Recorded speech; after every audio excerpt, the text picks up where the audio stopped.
Hello, this is Winston Cunningham. It is February the 3rd, 2025. And what I'd like to talk about today is building trust in yourself. And after I'd been at the School of Metaphysics for a while, I was getting a health reading, and the team was at my school giving a health reading, and when the reading was over, the conductor asked me, "Well, did you find out anything new?" And I said, "Well, I'd pretty much figured it out already." So she said, "Why did you waste your money?" I said, "Because I don't really know how to trust myself yet. Trust my own impressions." And this goes back to one of the first suggestions that was made to me at the School of Metaphysics, is to keep what they call a psychic log, where when you get an impression that seems solid, write it down, and when it actually transpires, go back and make notes of what actually happened, and if that differs from what you originally perceived. And so this is how you begin to build trust in yourself, because this is how you learn to know what it feels like when you're correct. And I've gained a lot in that respect over the last 38 years. But I still need more work, because there are many times the impression is very clear to me, and of course I'm not writing it down usually, but sometimes I do. But the impression is so clear, but I'm still not quite sure. And it will come to pass exactly like I imagined it. So I'm still building trust in myself. And a part of that is that I like to give other people the benefit of the doubt. And my picture many times is very clear, but I don't want to put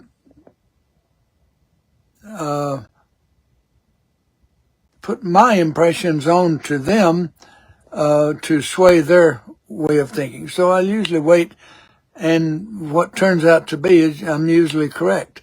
But I am still in the process of learning to trust myself. And so I don't know when have trusted myself completely. Maybe it's time to go then. I don't know. But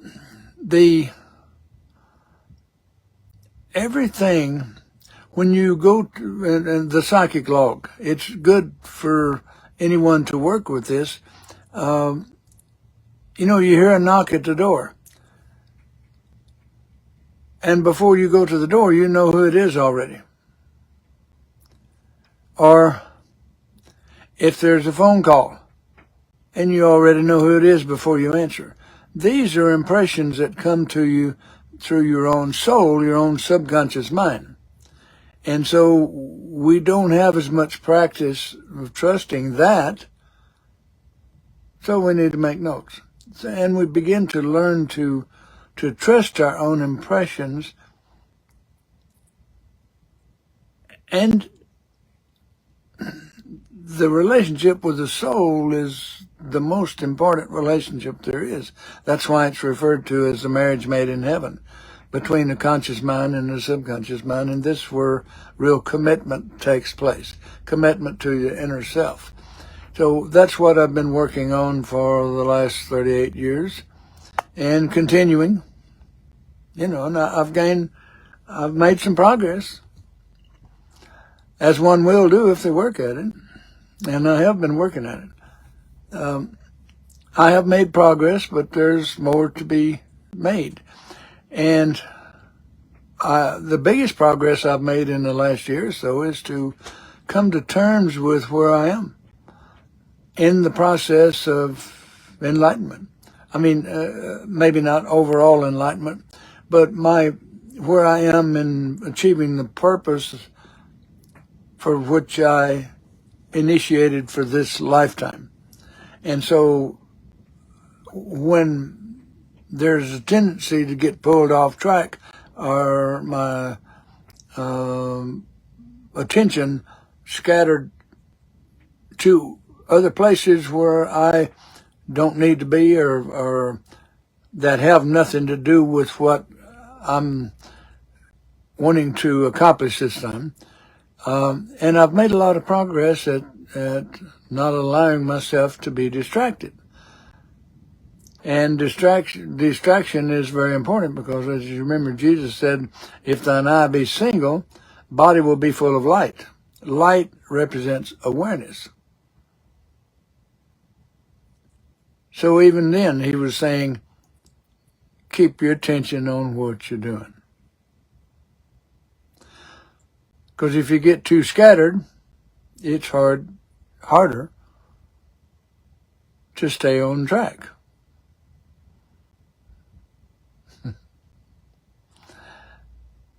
I learned so much at the School of Metaphysics, and yet I just scratched the surface. And this is different from religion that I came from, that I couldn't really commit to, because it took me a long time to be able to admit this, but I had already risen above in previous lifetimes, over and above religion. That's what Jesus was teaching. That's what he was being. And if you'll go back and look at all of the things he said to the Pharisees, all of those comments he made to those type of people, and the level they were functioning at is the same as religion today. So there's not been progress, and that's okay, because each person moves at their own rate. And you may not know what that is, and I'm just discovering after the last almost 40 years of digging into it, I'm beginning to understand where I am in relation to where I need to be, at least this lifetime. And so I'm careful.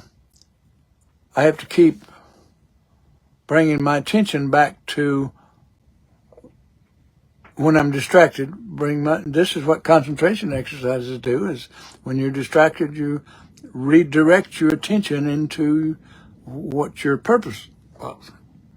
And if I'm doing a candle exercise, then my purpose is to keep my attention fully on the candle. If it goes somewhere else, then I pick it up and move it back. And that constant redirecting the attention is what builds concentration. And talking about building, before trust can be placed outside the self, you first need to understand trusting the inner self. And this takes a lot of practice, or it did for me, or it does. I'm still practicing.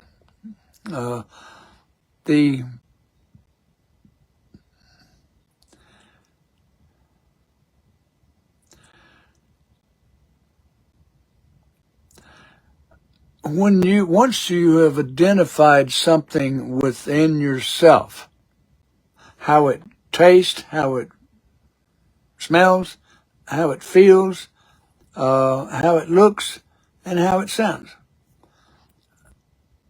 When you can clearly identify something in yourself and practice seeing that way, then you'll recognize it anywhere it comes from, no matter what the person is or the situation. You'll recognize, and trust has a certain feel, has a certain smell, and all of those things. But practice identifying something clearly in yourself Now, the tendency is to go with the consensus of opinion. So when I'm working with somebody, the first thing I'm going to tell them is to beware the consensus of opinion, because yours is the one that counts. All of these other them, theys, that's something removed from yourself. What you want, and what I'm always after, is I am this. And as I identify something that I'm doing that's constructive, that's building the trust in I am this, so the practice of being this. And I can remember a phrase I heard a long time ago, to be or not to be, that is the question. And it keeps coming back to me that this may be the only question.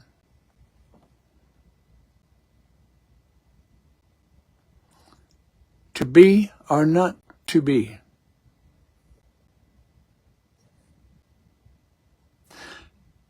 So I put a lot of attention on the practice of being.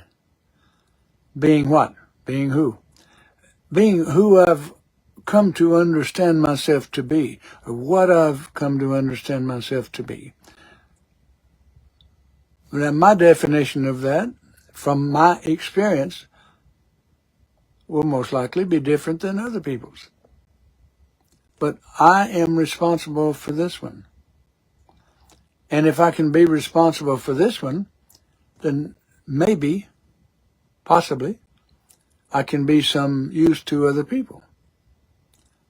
But I always speak truth as I see it, whether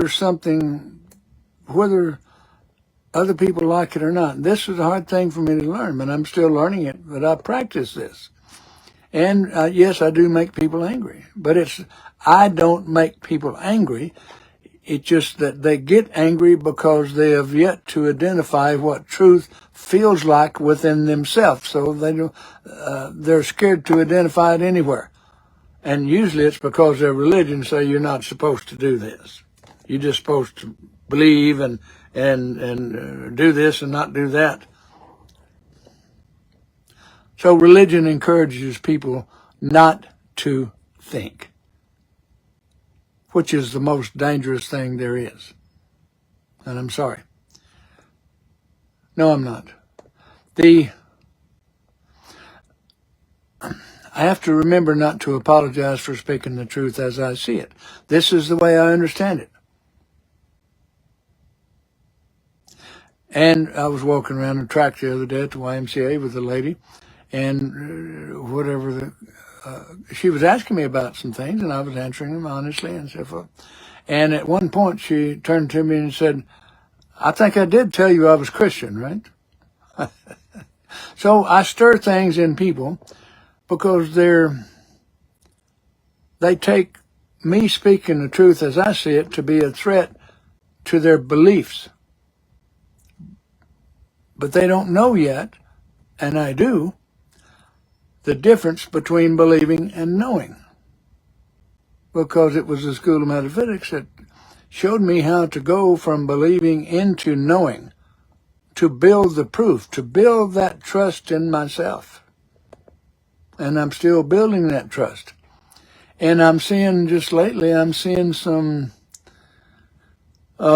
things come together that I'd been wanting for a while, but it comes in a little bit different way. But I'm recognizing that it's coming now, rather than when I first said I want this.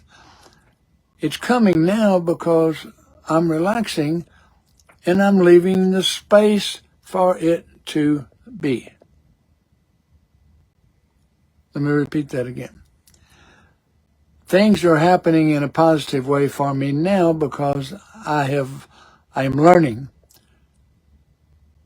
to create the space for it to be. And my next little while is going to be spent, and maybe a long while, I don't know, in planning activities that will spur my own creations to manifest. And when I say I want, then it starts coming toward me. So my job, once I say I want, my job becomes preparing myself to receive. And so in the last year or so, 2 years, I'm just now receiving what I've been preparing myself to receive. And the work comes in the preparation. It's not magic, but there is a procedure that works. And there's a lot of things that don't work because they waste a lot of energy. People just get tired. And when I get tired, I have a tendency to lay down and okay, I'm going to let the body rest. And I'll use that time to do Hong Sa, which is the watching the energy come in through the mouth of God, the medulla oblongata, the mouth of God. This is where the universal energy comes into the system. And I can direct that to different parts of the body, which may need more healing and repair work, so forth. Because anything I do negative causes damage, and so I've got to do something to offset that. It's kind of like getting tune-up done on your car. And you may not be familiar with Hong Sa. You can look it up. It's the one I like best, the explanation. If you look up Hong Sa, Hongsau, but it's pronounced Hong Sa. Hong like Hong Kong and Saw like handsaw. But look at Paramahansa Yogananda. Look at his reference to Hong Sa, and there were some videos there to show you the moves no, that's the energization exercise, which he also came up with. But Hong Sa, there's a number of different ways you can watch some videos to get you started. It's a higher form of concentration. And if you've been doing concentration exercises, it will be easier for you to relate to Hong Sa. If you haven't done any concentration exercises, I don't know, because I had done, before I was introduced to Hong Sa, I had probably been doing concentrations for a year or so already, and every day. And so there's a lot of building there. So I can't tell you exactly what the experience is going to be for you having use of the Hong Sa, which is translated in probably Sanskrit. I don't remember. But the translation is "I am He." And of course, if you read the words of Jesus, he's always talking about "I am." And religion, like where I came from, they assumed he was talking about himself because they're doing only a physical only level of thinking. But no, he was talking about "I am," which is the part of God that is us. I am is the starting point of you, me, and Jesus, and anyone else. And where it appeared to, since they're only acquainted with the physical only level of consciousness, then they were assuming, because they didn't understand what he was really saying, they didn't have the capacity yet because they hadn't done the exercise, hadn't done the work. And now his disciples were doing the work, and that's why he could talk to them different than he did for the masses, because the masses don't have these tools to work with.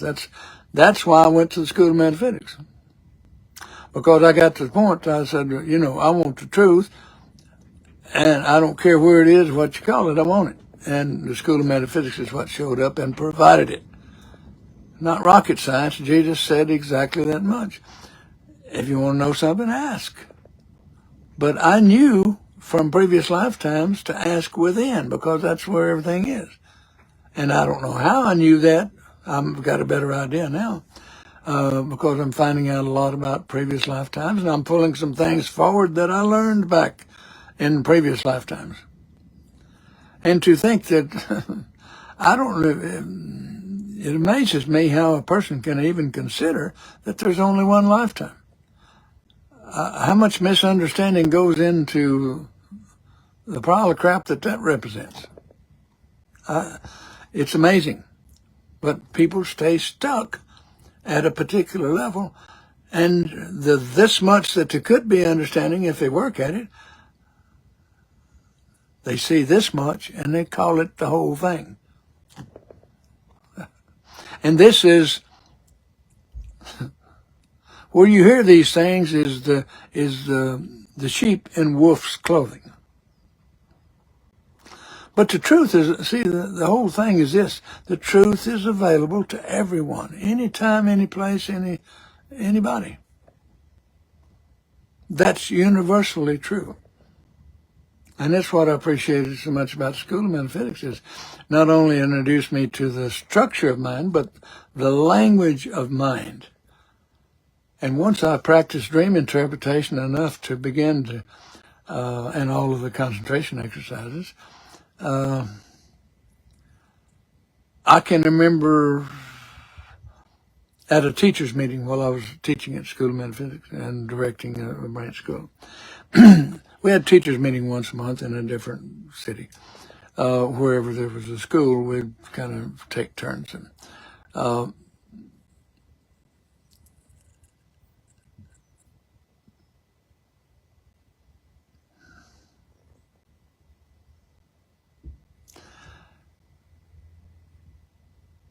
at a teacher's meeting, I can remember my teacher saying one time that when she was working with us in a way about dreams, and she had a question about dreams, and I was working with it, and she told me later on, said, you know, you're working with dreams with more understanding than people who are ahead of you in the lessons. And I didn't know what to do with that, but I remember her saying that. And then later on, not at the same teacher's meeting, I don't think, but another teacher's meeting, there was would be talking in a Bible class, and a field director was talking about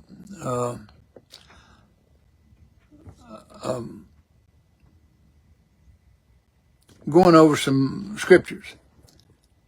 And they would ask, what do you think? And so I made a few comments about what I was seeing, because by then I'd had enough practice with language of mind to where when I looked at the Bible, I was getting pictures instead of just words. And so obviously there was something that my field director saw. The field director is one that's responsible for a number of schools, and they all meet at the teachers' meeting every month. And the next time he was at my school, we talked about that, or he asked me point blank. He said, would you be interested in teaching the Bible class at the monthly teachers' meeting? I said, whoa. Now, to me, that was an honor. And that's the way I took it. And I kind of jumped at the opportunity. And I remember the first time he was at the teachers' meeting, when the first time I was going to be leading the Bible class. And we were talking about a specific scripture. And I wanted to go over with him what I was going to talk about, and so he told me what it meant from his perspective, and I told him what I could see from my perspective, and what he said was important. He said, go with what you have. And this is something I heard over and over at School of Metaphysics, because it would have been impossible for me to go with his perspective because I had completed the beginning series, but this guy was at the end of the advanced series. So he had a lot more experience and had tools that I have not become acquainted with at that point. So, but this is, this all goes back to learning to trust myself. And when I was talking about what I saw in the Bible verse or a dream or whatever, I was talking from my own experience, and he knew that, and my teacher, Nancy Hayek, she knew that. But when they would give me compliments like that, I really didn't know what to do with it. But now I know that these are subtle ways of me learning to trust my inner self. And for this lifetime, if I had to point to one thing I got that's the most valuable, which is the 10-year period that I'm in now, my 80s, I'm focusing on value. So the most valuable thing other than meditation is the fact that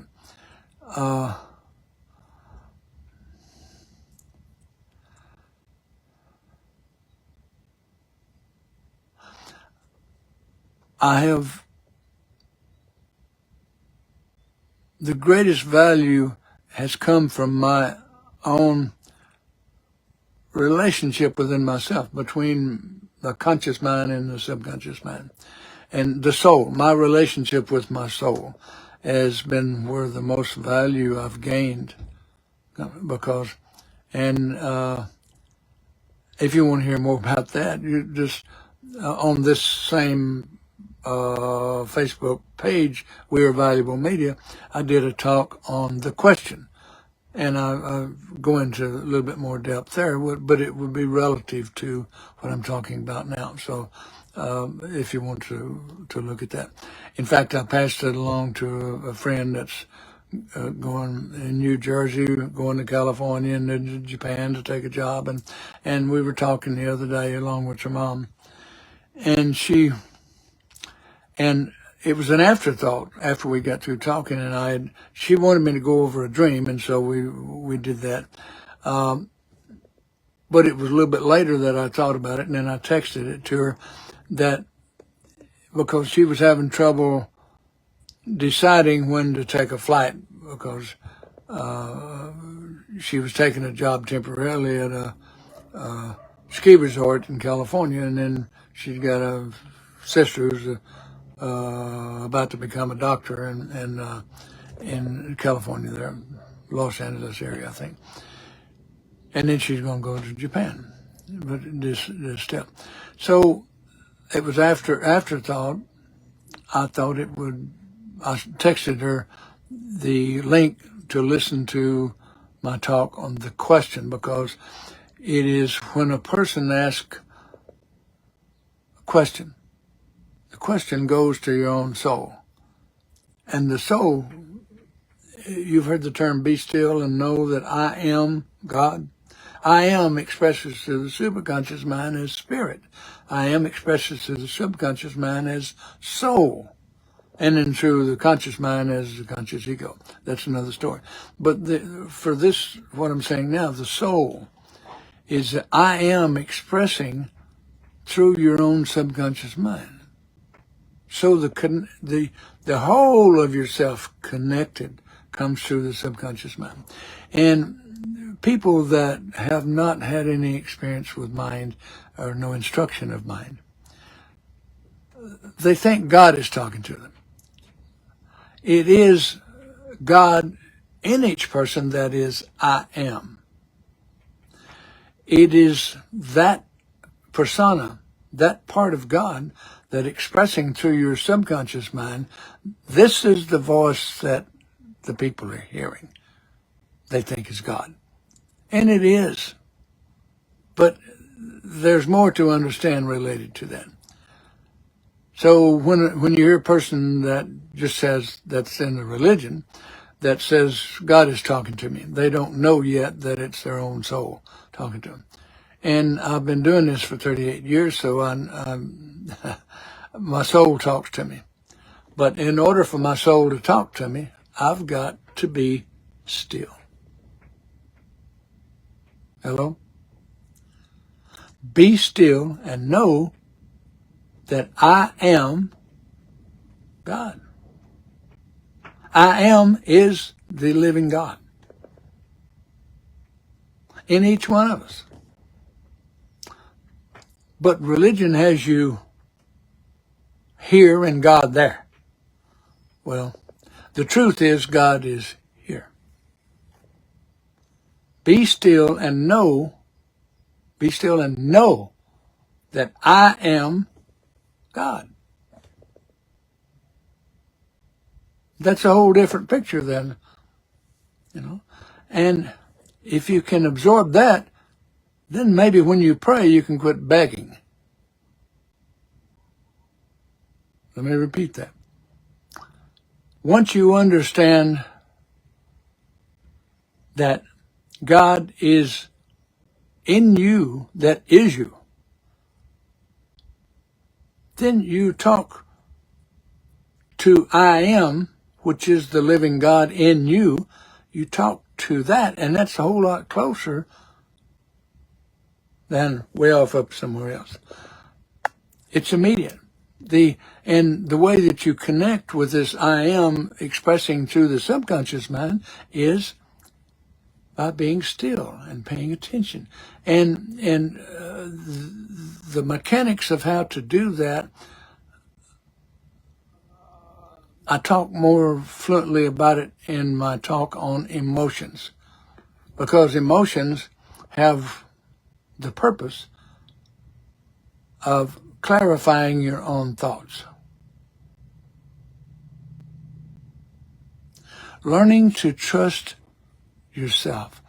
Once you've identified something in yourself, you will recognize it anywhere. And that's the value, which is the 10-year span that I'm in now, to understand value. And I've got my life plan for the, I'll just go ahead and tell you, I've talked about this somewhere else, but during my 80s, the focus is on value. During my 90s, I'll be focusing on completion. And after I'm 100, for that 10 years, I'll focus on adding the understandings in an overall sense, and appreciating in detail the understandings that I've added and I'm still adding.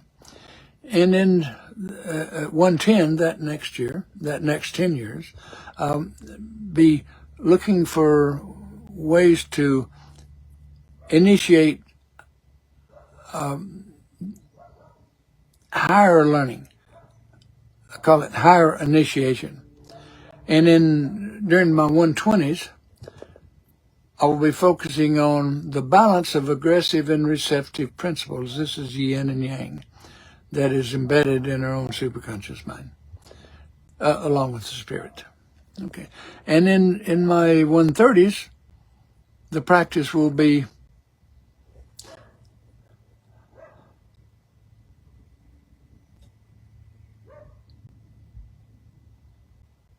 mastery. I had to go back to the mastery. And so my life is planned, I'm 81, and my life is planned until 140. That's 60 more years. And if I need more, I'll plan more.